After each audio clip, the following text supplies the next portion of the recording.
Welcome, everyone. My name is Constantine Pappas. I'm the manager of the Relativity Solutions team for the Americas, and this is the GDPR last-minute checklist. So if you're wondering what the active learning guy has to do with the GDPR, the answer is absolutely nothing. But I think we're going to have a great discussion because we have some outstanding panelists. So what I'm going to do is I'm going to introduce each one of them. They're going to tell you a bit about themselves and why they're here and what they do. And then they are going to give me 3 adjectives to describe the GDPR and their emotional reaction to it. All right? And then we'll continue on from there. So, Chris, why don't you start us off? Chris Gallagher. All right, so happy to start. So I am part of the Adecco group of companies. Adecco is a 25+ billion euro organization with offices in almost 70 countries, at about 7,000 offices in those countries. I am the Chief Solutions Officer and the Global Head of Legal Strategy and Innovation. I was hired by Adecco Group as an attorney probably about 14 years ago, moved over to the business side where I run portions of our e-discovery as well as our managed solutions and legal outsourcing group. Mary Mack, your turn. Oh, I didn't get your 3 adjectives. 3 adjectives. Sneaky. Okay. Amorphous, confusing, and since I'm from the US, of course, I think it's overreaching. Oh, droll. Indeed. You're up, Mary. Indeed. I'm Mary Mack. I'm the Executive Director of ACEDS, the Association of Certified E-Discovery Specialists, and I think the name rather speaks for itself. Oh, by the way, all of you, we have a UK chapter here, and many of the chapter leaders and participants will be at the happy hour later. We'll be wearing blue ACEDS ambassador buttons if you'd like to know more. My 3 adjectives for the GDPR, first is disruptive. The second is challenging, and then the third is blessed, because I think we have a fighting chance to maybe close the barn door a little bit on the lack of privacy that we see in the US and take some direction from those of you who've been protecting privacy for a little bit longer than we've been even aware of it. Now, just to clarify, the word disruptive has sort of had a rebirth in the public consciousness, and it has a lot of positive attribution these days. Someone disrupts an industry by innovating in it, for example. Yes. Is that the intention of your definition, or are you going to the older, more it's messing with us? I think it's both sides. A little column A, a little column B? But I think it really is going to require, in the U.S., a re-engineering of a lot of marketing, a lot of service delivery, and in that sense, I think it's quite disruptive. And has both positive and negative connotations, because it'll cost something, but there'll also be a benefit to it. Very good. Yeah. Mark? Mark Thompson, I'm Global Privacy Advisory Lead for KPMG. So everything with working with boards, setting privacy strategy all the way through large privacy transformation programs, the largest of which is about 180 countries globally. From an industry perspective, I do a lot with the International Association of Privacy Professionals. So I write a number of their exams for them, a couple of boards for them. I'm currently on the European Advisory Board. I'm a faculty trainer, and a whole bunch of stuff I won't bore you with. That's your adjectives. I'd say revolutionary. Okay. I'm trying to think of an adjective for risk-based, but I'm going to say risk-based anyway. And the final one, I'd also say challenging. Challenging. Very good. Jennifer? Hi, I'm Jennifer Schaman-Kerr from LexSensus. I'm based in Belgium. And my 3 adjectives. Unripe. I was looking for one like that too. You know. Overprotective. Ooh. And innovative. For now. Very good. All right. Well, I think that was a really good insight into how people generally feel about the GDPR. So April 2016, everyone's lives changed forever. And here we are now, just on the cusp of the May 25 deadline, and we've seen a lot of scrambling. We've seen a lot of organizations trying to understand the scope, trying to understand their obligations and liabilities. And we've seen a lot of organizations really wonder where the exceptional circumstances are that they can use to their advantage or cannot. So we'll talk about that and a few other things. We're going to divide this basically into 3 subunits. We're going to talk about, everyone's going to tell their story about how they feel the GDPR impacts their organization or their organization's constituents or customers. Then we're going to talk about the level of preparation of the acts that they actually took in order to prepare. And lastly, we're going to talk about the future state, because I do agree with Jennifer. I guess I have moderator's privilege. I don't have to come up with 3 adjectives, but I do feel like this is a very 1.0 type of legislation that's going to need a lot of editing and refinement, is my guess. For those of you that don't know David Horgan, he's sort of live tweeting here, but he's also sort of the mastermind behind this session, and he was kind enough to allow me to contribute in some small way. He also prepared some great slides to just kind of refresh our recollection of some of the provisions of the GDPR in order to stimulate our discussion. So there's the people that you just saw talking. So you see there, this is just the general outline. We are going to read verbatim all 173 recitals, but we'll do them in funny voices. The scope is interesting, I think, because even if you're not part of the EU, there is an impact if you're subject to some sort of international cooperation treaty or otherwise. And so there are a lot of countries, including the U.S., that are sort of wondering, as data processors,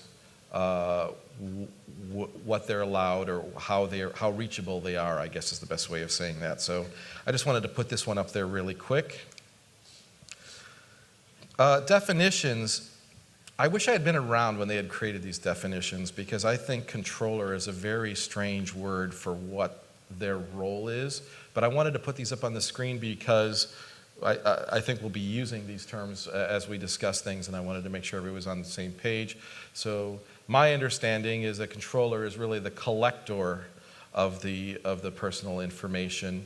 The processor is someone who may have that information passed to them as a hosting provider or some other contact with the information, and the liability passes from one to the other. And obviously the subject is the EU resident, the individual whose data is being protected. Article 9 is sort of about exceptions, right? So is there a legal obligation? Is there a reason that someone needs to have this personal information? Litigation or otherwise, and I'd love to hear from the panel on that as well. And just a general breakdown of the key provisions. I will say, last year I did a panel, I moderated a panel. I'm changing up a couple things. So this year I'm in the center so that I can turn to either side and feel like I'm part of the conversation, not just yelling across the room. We'll see if it's a good experiment. I don't know if you've ever dabbled in that, David. Let me know what you think afterwards. The other thing is, last year I was using my iPad for notes, but then it was very awkward when I just wanted to converse, because it was just like with these chairs, so I'm using my phone. I'm not bored by all of you like texting with my wife or anything like that. The other thing is, and this is completely apropos of nothing, the right to erasure has nothing to do with the 80s and 90s Britpop group that's responsible for Chains of Love, which I had to listen to this morning as I was getting ready, preparing for this session. So we've got that out of the way. The fines. One of the reasons that I wonder if this is some people say overreaching, unripe. The exposure is pretty huge. 20 million euros or 4% of your last year's run is not an amount to sneeze at. So we're going to talk about this. We're going to stay on this checklist, and we're going to start with Jennifer this time. How is your organization impacted by the GDPR? What's your exposure? Where are you connected? Well, like Census, we do a lot of staffing of doc review projects. Mm-hmm. And that's an example. So there we have to make sure we know where our data is, our CVs. So we conducted a little internal audit of this. And so we had some on our server. We had some on our Dropbox when we have to do things really quickly. Mm-hmm. We had some on our emails. We had some on our desktops. Obviously, that's not good. So we needed to clean this up. So, and then, anyway, sometimes you have some on the cloud as well. Yes. All this is a lot of places, and you don't necessarily control all these places, like the cloud. You don't necessarily know who the subcontractors of the subcontractors of the subcontractors are. And no, you don't really know where it is actually in the end. So the first thing we needed to do is figure out where it was, where it should be, and take action, I think. So in the sense of know your data, that's it. For me, is where is it? Do you need it? Should you have it?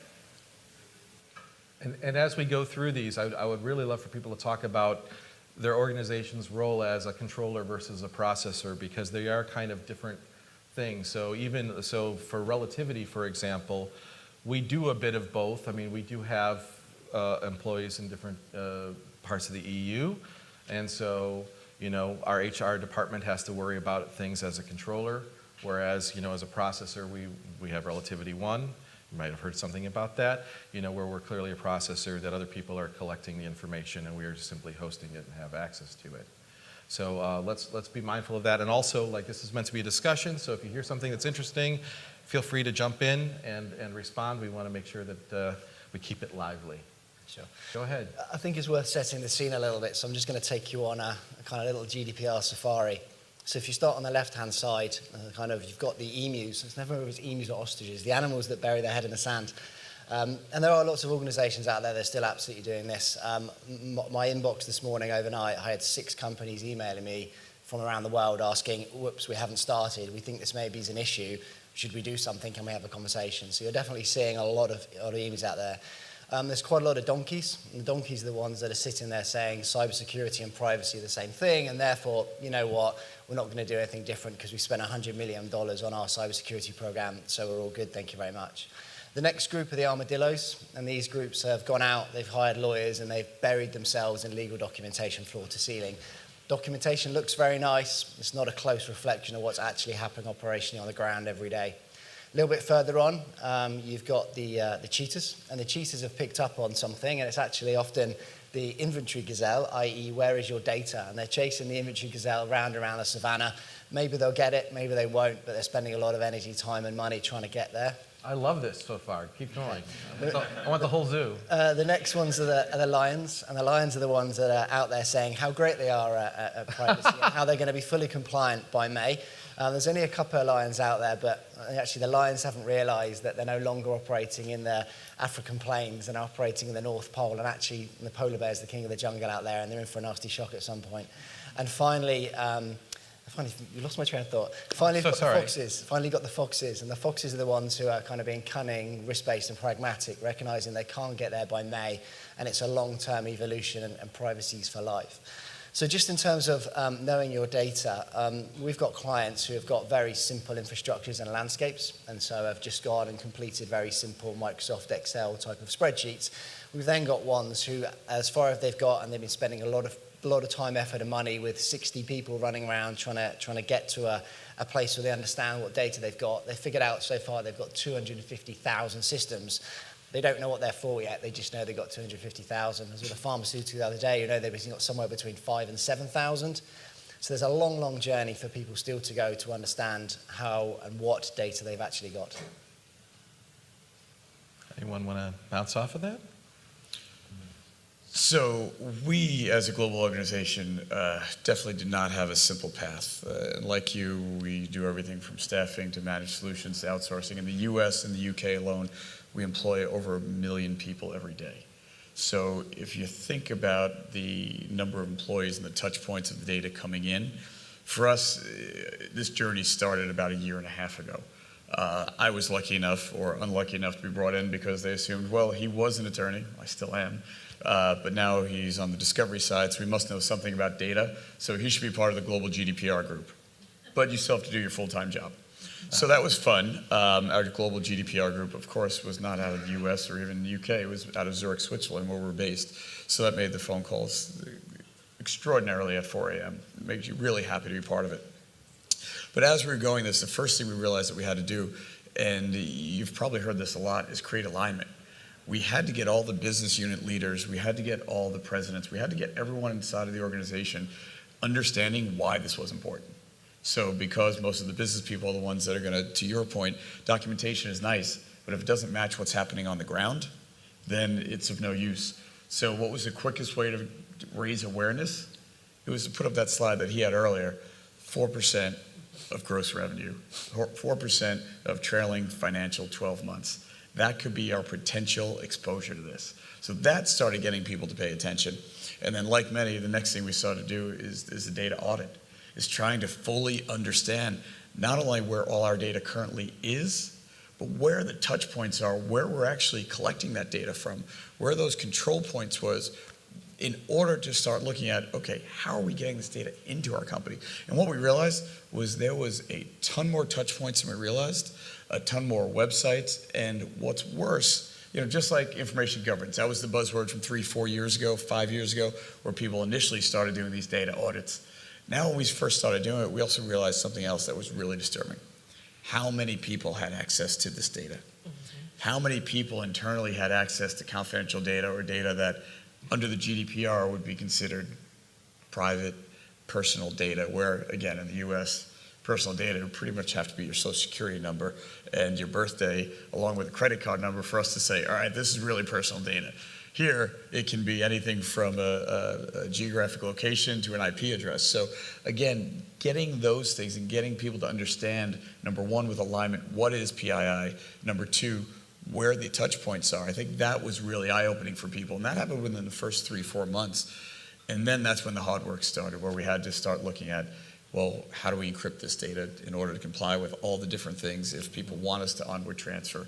So it really was a much larger endeavor, I think, that anyone comprehended it to be. And the people that only got started 3 or 4 months ago, you have to look back and say, how are they ever going to be in substantial compliance, let alone tacit compliance at this point? Yeah, hearing you describe that situation, it's very interesting because I kind of want to put this to the panel. I want to hear Mary's part of this section, but afterwards I want to talk about are they just like the strictness of these sanctions necessary in order to make people a little bit afraid? I mean, is it really like they to scare people into really taking it seriously? Something to think about, but Mary, let's go to you first. Well, I could do both? Segue into that. By all means. And that having conversations with our internal team, it was a lot like 2006 coming here and explaining what the FRCP was all about. Our folks were like, deer in the headlights, oh my gosh, we have to do this, we have to do that. And then it's like, do we really have to? And what's the exposure? And when you said it could be up to 4% of gross revenue, and I emphasize up to, I didn't mean that we would get, there was dead silence on the phone, and then the biggest naysayer said, okay, then we need to do this. And so I think having that, that stick was very helpful to get attention. And it is a big stick. Yes, yes. So I'll just say that for us, we have data in probably not as many places as your organizations. We're not quite as large as all that, but we do use third parties for some of our. We have a membership system, and we have a HubSpot marketing system, and we have customer systems and things, e-commerce systems and things of that nature. And to get a sense for what these organizations are doing with data in addition to the ones that we're doing, and then just practices. We may have a centralized system, but everybody loves the convenience of a spreadsheet. So the next thing we've got personal data all over spreadsheets that may be emailed around, and things of that nature. So I think it's a big cultural change in addition to changing practices. And so I don't think it's going to be all done by the 25th by any manner or means, but I think we all need to start. Well, So it's funny you mentioned that, go Mary. ahead. I'm looking at a spreadsheet right now, 109. Is my social in there? No, your name might be. Just Okay. your, But your no, medical it is- history and everything else. It is 192 columns.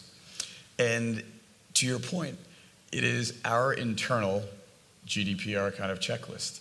192 separate columns, and it says, a little tagline at the top is, GDPR doesn't end on 25 May. It is only the start of a new era of accountability and transparency for us. So that's our internal document where 192, I mean, this takes in, we can talk later as it's more appropriate, but it takes in account every single step that we're taking. So I laugh online where, if you Google GDPR checklist or something like that, it goes, here are the top 10 things you need to take care of. I'm like, top 10? We have 192 specific actions that need to be taken by everyone from chief HR officers of the country base to our data protection officer that's been nominated out of Zurich to business unit leaders on the ground. So it really is, especially for large cross-country public company endeavor, it really is a huge undertaking and huge endeavor. God bless you. So just on your point of fines, I mean, I think they've been headline grabbing. But if you speak to any regulator, they are not going to be fining people 2 and 4% of global turnover. Okay? They refer to themselves having a toolbox or an array of powers that they'll look to use to provide the most meaningful remediational action based on the organization's particular issue. And I was talking to one of the people from the ICO last week, and one of the ways they put it was if you need to repair your house, you don't always take out the hammer, which is a good way to think about it. So they will be looking at doing enforcement actions in many, many different ways and using a combination thereof as opposed to always getting the fine. The other myth to just dispel, if the regulators fine you, the vast majority of the time, the fine does not go to the Information Commissioner. It goes back to, in the UK's example, back to the Crown or back to the government in the individual member state. So they're not fining people to get a self-fulfilling revenue stream to keep themselves rich and have extensive Christmas parties. And you'd have to imagine that it's going to be substantially similar to the Privacy Shield.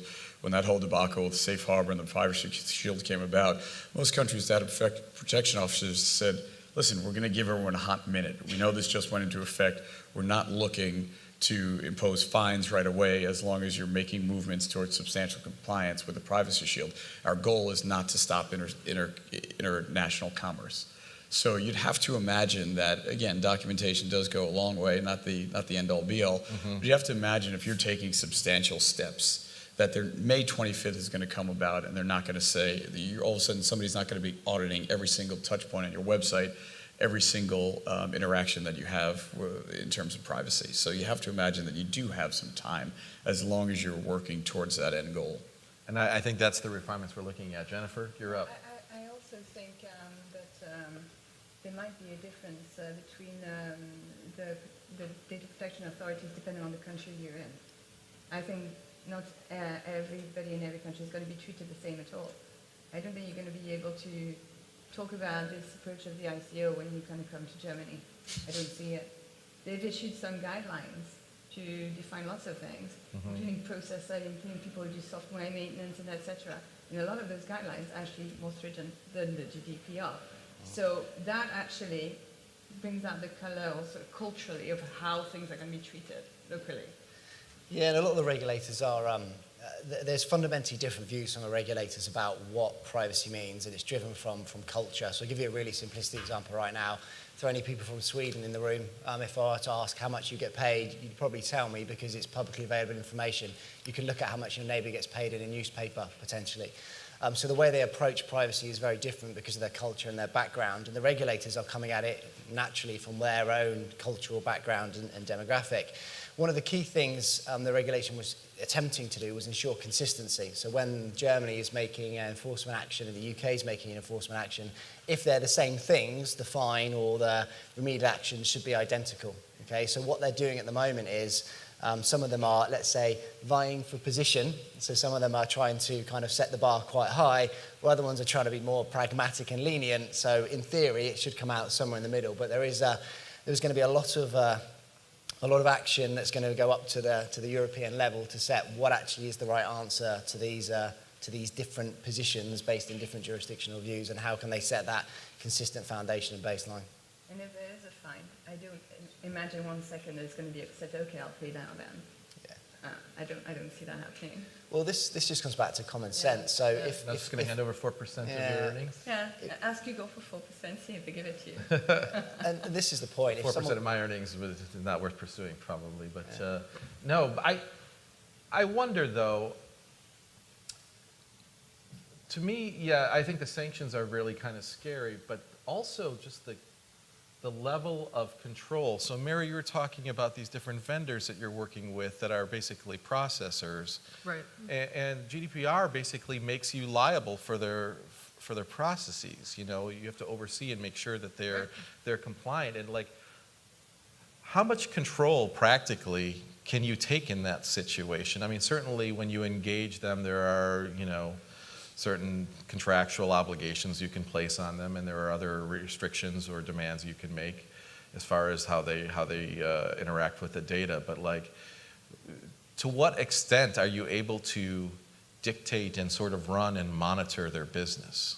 Well, I think that's a good question, and if you're a smaller organization, you have less market power, certainly, but at the same time, you also have market choices. Mm-hmm. So if they're not cooperative and if they're not stepping up, not only in this, but also just general data breach and security preparations and things of that nature, I think then you vote with your feet and you go somewhere else. It may take some time to do that, but I believe it's very, very important that our partners, and I think in our community, our e-discovery community, that we're all very, very attuned that not only do we have sensitive IP and financial data for companies, but we also hold very, very precious data of individuals. And just taking the data and pouring it over from one company bucket to another and not really caring what falls out or how they're treating the bucket when they get the bucket, I think we all need to up our game in that area. Yeah, I think that's a really interesting point, because that's one area, moving my hat right now from a corporate representative hat to a business unit leader hat, where we've seen a lot with our clients is getting asked to sign these flow down provisions, getting asked to sign because they're looking to now control their data and say, well, as we use third parties, we have to contract with them to make sure that they're adhering to this. And realistically, to your point, to your question, they don't have any control over what we do. They can contractually obligate us to behave in a certain way, but how many times do we all sign contracts, and by the time you sign it, you're out of compliance because you're like, oh, we don't actually do that. It's nice documentation, but we don't actually practice that way. Nobody does. It's course of business dealing. So to Mary's point, I think that's where we all have to look at, because knowing what we've done with GDPR, I've started going to our procurement group and saying, listen, I know what we're being asked to sign. How are we treating our vendors now? Because I know everything that we've done, because we're a public company and we have a lot to risk with 4% potential fines. So we've taken this very seriously. We've enacted data privacy offices in every country. We have a 192-point checklist for every country, from training our internal staff to awareness, for them to go through ethics and privacy training, for every employee to have to take training by May 25th. I mean, we've gone through all these checklists. How are the vendors that we are using? How are the people that we're making use these flow down provisions? How are they controlling this? And what are our potential fines to be on the hook if they're not? So it's kind of like, when you look at the attorneys and you look at law firms, and you talked about back in the day, 5, 6, 8 years ago, we started talking about outsourcing. Okay, well, what are our ethical obligations as attorneys around outsourcing? Well, we have to understand the process. We have to interview the folks, understand how they're bringing on and hiring the individuals. What are our ethical obligations around making sure that our vendors and the people that we're using as third parties are adhering to this?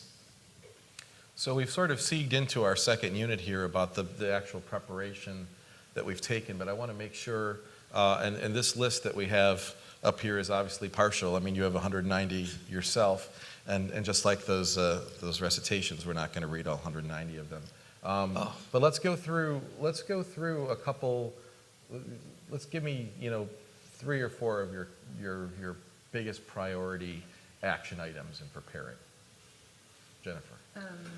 In our case, if I take the example of the CVs all over the place, the first thing you need to do is decide a policy for your company that cannot happen anymore, that the CVs are going to be in a central location. The reviewers are going to, like, for example, register on this platform, and they're going to, if they want to know what we have on them, they're going to have a look with their login. And that way, they always have an access. Okay. And we're not going to keep any CVs on our emails or on our desktops or in any cloud. We used to use Bullhorn. We're going to stop using Bullhorn because to some extent, then you really lose control. And we're small enough that we have the luxury of being able to do that. We can use another. We actually made our own little private Bullhorn that we have total control over. It's not worth taking the risk, really, is it? Okay, that's one. Yeah. So governance. Every single person in the whole organization, sales, marketing, IT, finance, HR, interact with personal information every day. What you need them to do to operationalize in their day-to-day activities is very specific often, or you need them to do things differently. You really have to get that accountability and responsibility into job roles and make sure they understand that so that everyone in the organization is pulling in the same way. The second one I'd say is risk. What privacy means for 2 organizations in the same sector could be completely different. So I'll just talk about a banking example. If you're an investment bank, subject access request, it's just not a risk for you. You may get 1 or 2 a year because you don't have any interaction with the consumer, and it's generally only irritated employees who are filing them. But take you across the road to a retail bank, you're getting 500 a week. That scale of risk is completely different. One, you can get away with half a side of A4 and a couple of smart people who know what they're doing. On the other side, you've got a team of people, probably some technology enablement and some really rigorous processes to make sure you can really respond in the timescales. Let's keep it going. You got one? I got one. Well, I'm going to generalize a little bit since we've got e-discovery people in the room. And one of the easiest ways to find out where you have data is to take a look at the data stores you have in your e-discovery systems and search them for the personal information using regular expressions or whatever it is that you would do. You would have a list by custodian of who has what, and that's a good starting point. So not only for yourself, but for your clients. So I'll leave it at that. And Chris? I'd probably say if I was narrowing down 192 to 3, I'd probably say contracts, consents, and notices. Contracts taking into consideration all contracts broad. So not only your client contracts, your vendor contracts, all the vendors that you deal with. Consent, that's one of the hallmarks. That's one of the pivotal points of the GDPR. Getting consent, and not just broad consent as you click on a website. This website uses cookies. You okay with that? We all just click yes and we move on, or most of us. All calls are recorded. Right, all calls are security. recorded. Yeah, it doesn't matter anymore. Hang up when they get that notice. Nobody. You need to get your problem solved. You don't hang up. So consent, specific consent at each and every touch point that details exactly what you're collecting, exactly how you're using it, and exactly how long you're going to keep it. And then notices. So again, it's not the end-all be-all, but waving the flag, the lion, to his point, that says, we're going to be awesome at this. All right, put it on your website. We're going to be awesome at this, and making sure all your websites and your inflection points where people are coming to you are GDPR compliant. So contracts, consents, and notices, if I had to take kind of 3 top areas, that would be it.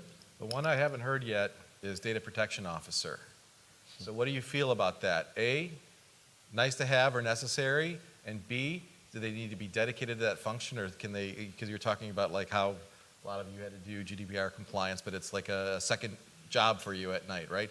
So is this something that the CIO or the CSO or somebody else can do, or do we need somebody absolutely just dedicated to So like a true lawyer answer, I'll say it depends. Okay. But I think it depends. And as a true lawyer, I'll say that's not acceptable. But I think we can put it in columns.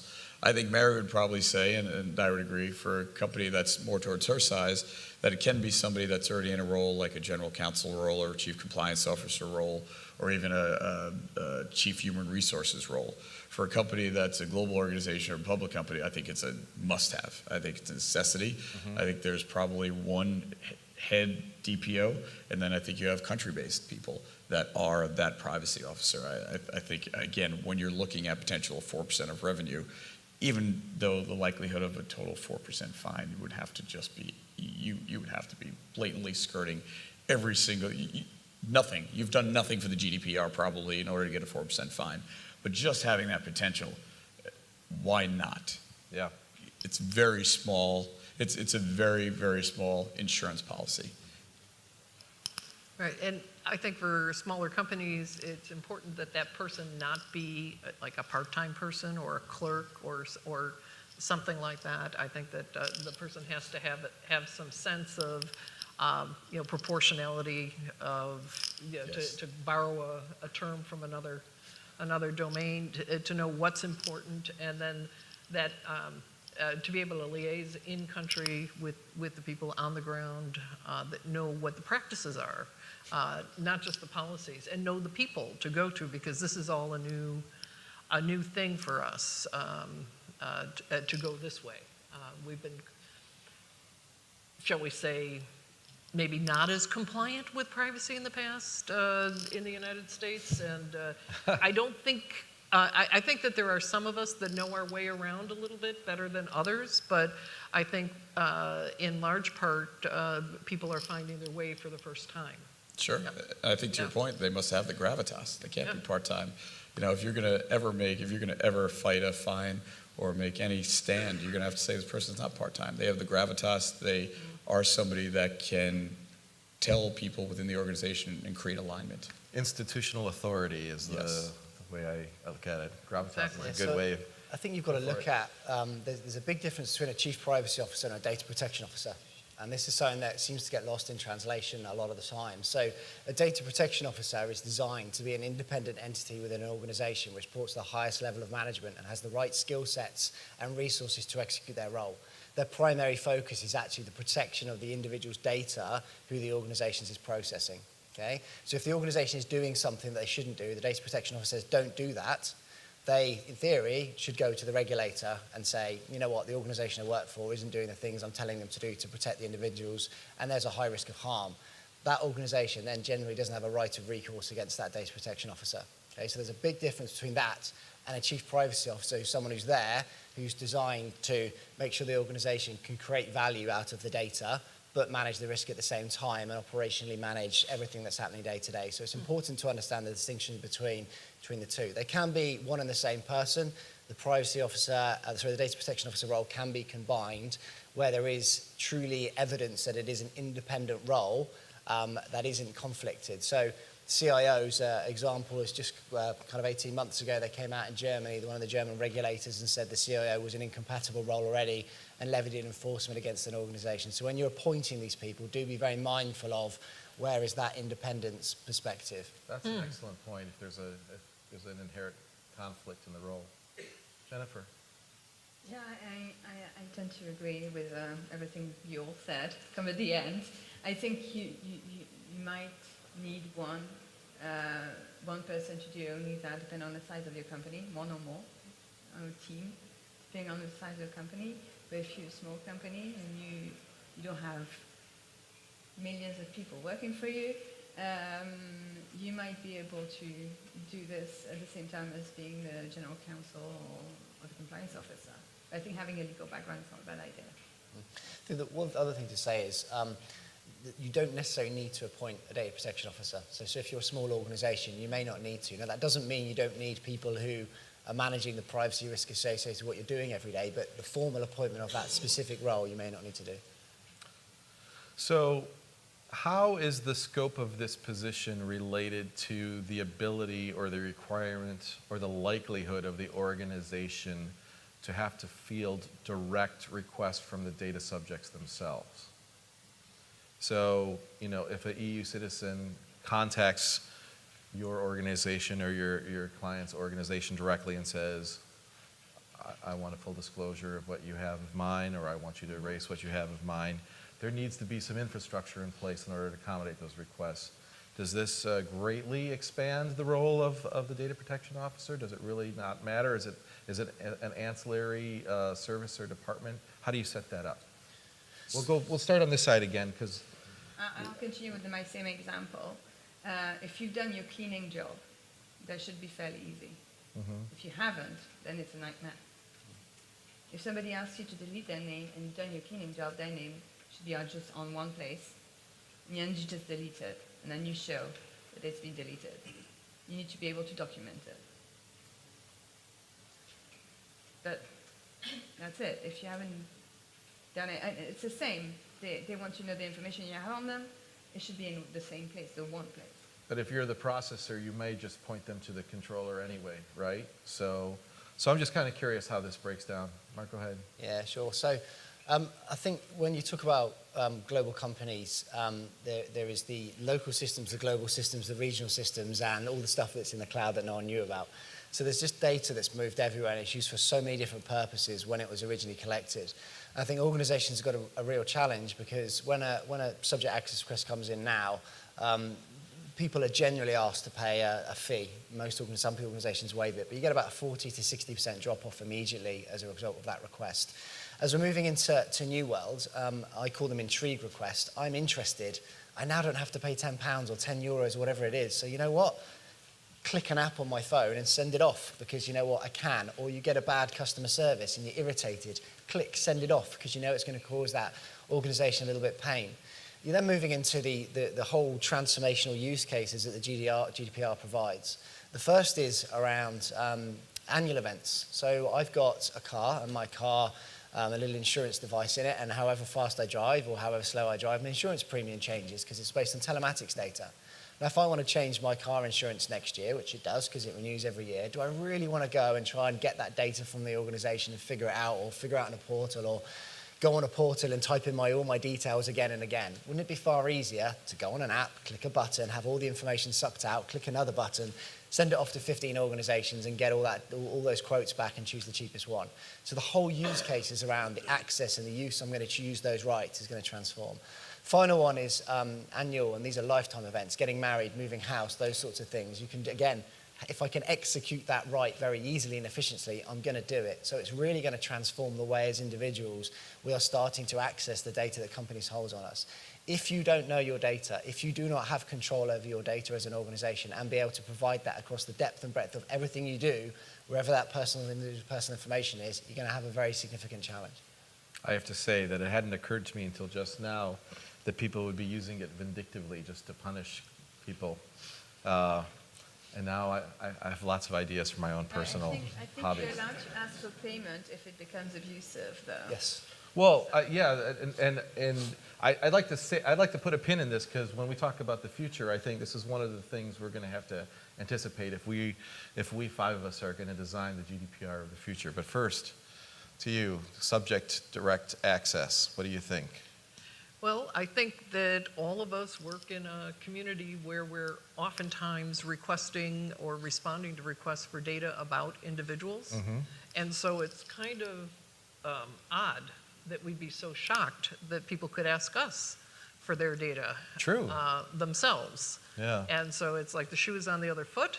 And I think we all are familiar with things like clawbacks, and how do you gather data, not only to produce it, but to erase it, to redact it, to demonstrate that you no longer hold it. We do that infrequently. We don't do that at scale, I would say, but we're not unfamiliar with that process. So I'm looking for something to disagree with, because I generally think it makes panels more interesting when you have somebody disagreeing. The only thing I can come up with right now is, Mark, I definitely would not want somebody taking my driving habits, and I would definitely not be requesting that to send it to anyone, because my insurance premiums would skyrocket. But other than that, I'd say, to everyone's point, if you've done your job, which is a really, really tough job, if you've done your data audit job and your information flow, where it is and where the inflection points are and where it's coming in, and who has it? That's a really tough job. And I don't think you're ever totally sure, other than say that I'm sure we didn't get it all. But if you've done that job to a substantial portion, then it shouldn't be difficult to say, yeah, we're going to delete this data, because again, we're used to getting the request for data. With that being said, depending on the size of the organization, to Mark's point earlier, our data protection officer is one of the most senior level people in the company that reports directly to the executive committee. The executive committee of a large public organization, because we're taking it that seriously. Now, our data protection officer is likely not going to get the requests from a candidate in the US or a candidate somewhere in the EU saying, please delete my resume. It's going to go to the people that we have hopefully done a good job of presenting on a country basis. If you're in this country, the country specific websites saying, if you have a request for your data, here is our local data privacy officer or our local controller, here is where you can direct your complaints to, and put that out to the market. So it should not be that difficult. Where we all know that we're going to come into problems, or where we hope for substantial compliance, is the person that has printed something out. You know, the person that has a box of resumes alongside of them. We know that we can confirm that everything's been deleted off of our servers, off our mail servers, O365, our MySQL, wherever else we have storage. But it's the person, maybe the recruiter in a local office, that said, oh, I need to work this weekend. I'm sending these 20 resumes to my Dropbox account at home so I can do it. I'm putting it on my home computer. And you know, as an organization, you've done everything you possibly can to limit those instances. But if I asked for a show of hands in this room, how many people have professional data on a personal device of theirs, I can guarantee that 90% of the room, if being honest, would raise their hand. I mean, the phone that I have is a personal phone, but I have PowerPoint presentations on there. I have financial data from my organization on there. So most of us probably have on our personal devices some semblance of professional data. And that's where it comes into, we can't guarantee, I can't, none of us can really guarantee that every single data point has been deleted. Well, it takes you back to the sanctions, right? I mean, Right. that's why the sanctions are so harsh, one would argue, is to, I mean, we have number 8, educate your team. You can educate them, but unless they're a little bit scared too, Right. the education is not going to go very far. So we've got about 10 minutes left. I'd like to shift into the future. So let's design the perfect GDPR. Where are we going with this? Or, if you want to be cynical, the nightmare outcome. So, but what direction? Where are we going to end up on this? Well, let's start on your side and move back, Chris. Again, to I think it was your point earlier, I think this is version 1.0. I think it's going to be a lot like Privacy Shield, a lot like Safe Harbor, where people are like, all right, we need to reevaluate this. Again, I don't think it's going to get less strict, but I do think as we kind of see the difference between this is the epitome and this is what it should look like versus what organizations are truly capable of, I think we might see a little bit of relaxing of some of the requirements. I'm seeing some horror at some of the data practices that, you know, if you look at some of the surprises that 100%. that we've seen. So I think the pendulum is swinging towards consumers wanting more and more privacy. At the same time, they do want the convenience of maybe getting $1 off a pound of bananas when they go to the grocery store, and be, you know, giving some personal information in order to get that. Do you think that's true in the U.S. as well, or do you think it's EU-based? The horror? The wanting more privacy.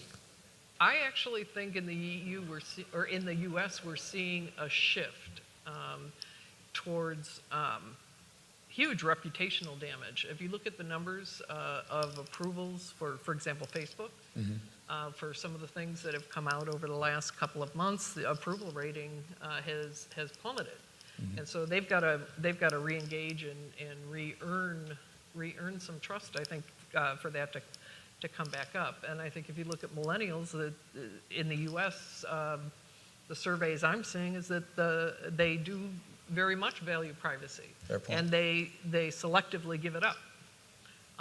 And they take it back when they want to. Fair point. So I do think we're in a bit of a change. I agree. I was talking to Chris Dale last night, and we were just talking about it was a different topic of conversation about how people, like, when they're asked to live in if they want to live in any era in history, where would they, when would they choose, and then he was saying, I'm addicted to the internet, I need that information at my fingertips. And it got me thinking,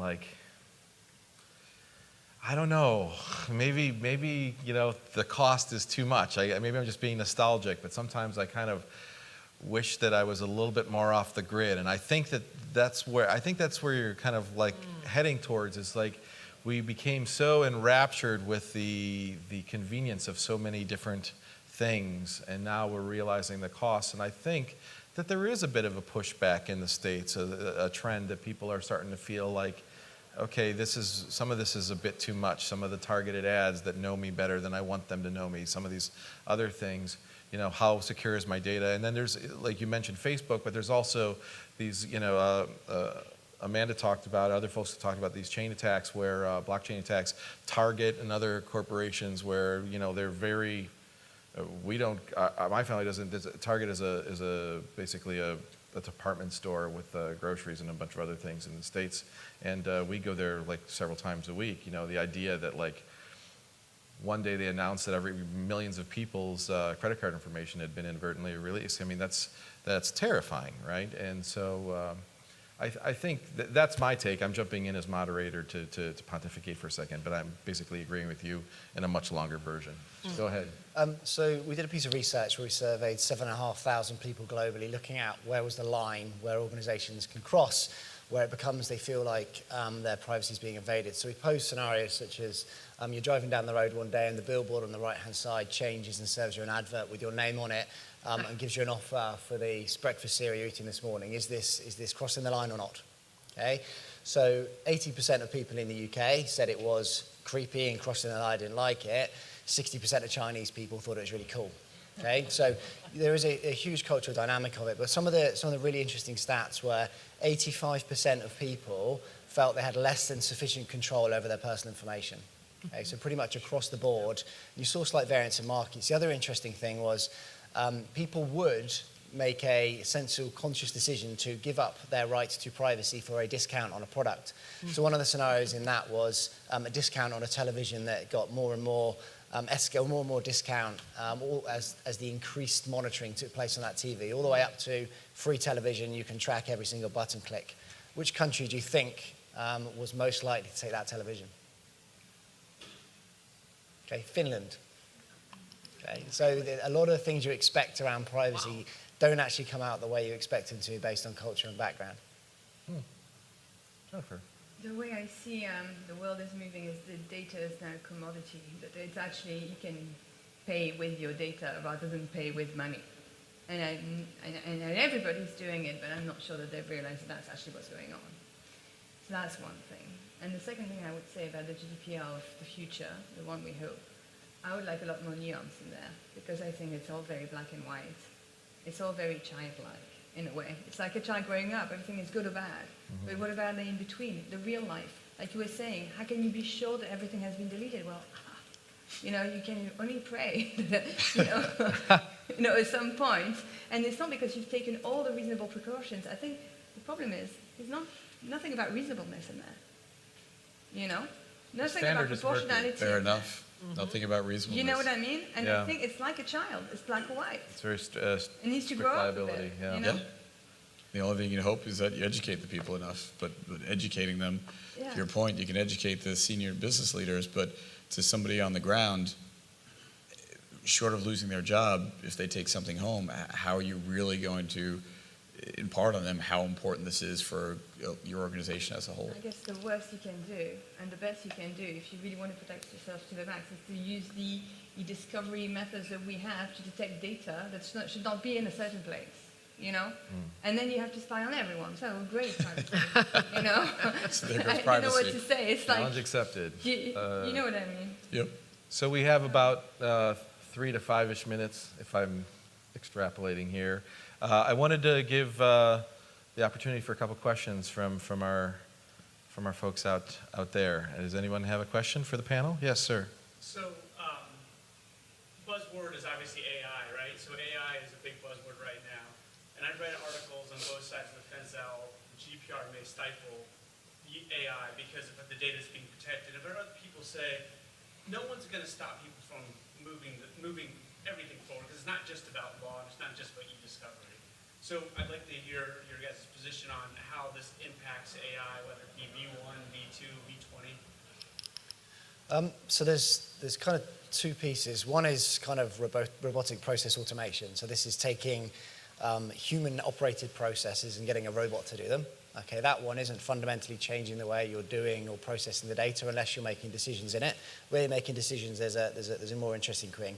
When you're talking about truly AI, where things are truly making different decisions, the regulators recognize that this is where the world's going. And this is one of the precursors to the GDPR, really trying to bring the regulation into a world where we're currently operating and to be fit for purpose from the future.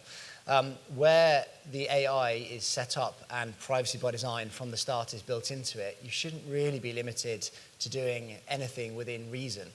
There are obviously different markets where there are going to be different positions from regulators depending on how they culturally perceive what you're doing.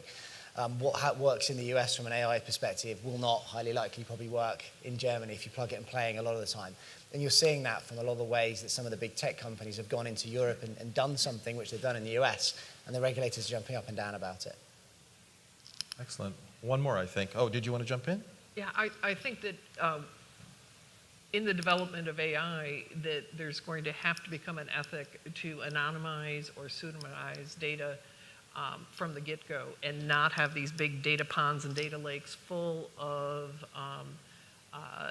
very identifiable information that get all hooked together and really give a discrete view of an individual. So I think the privacy by design that you were speaking of, I think AI is a new discipline. Why not take it on right now?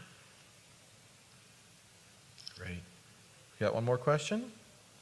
Back there, sir? When you were talking about supply chain, you didn't mention process-wise, a new aspect. Normally, it's all retained by the data controller.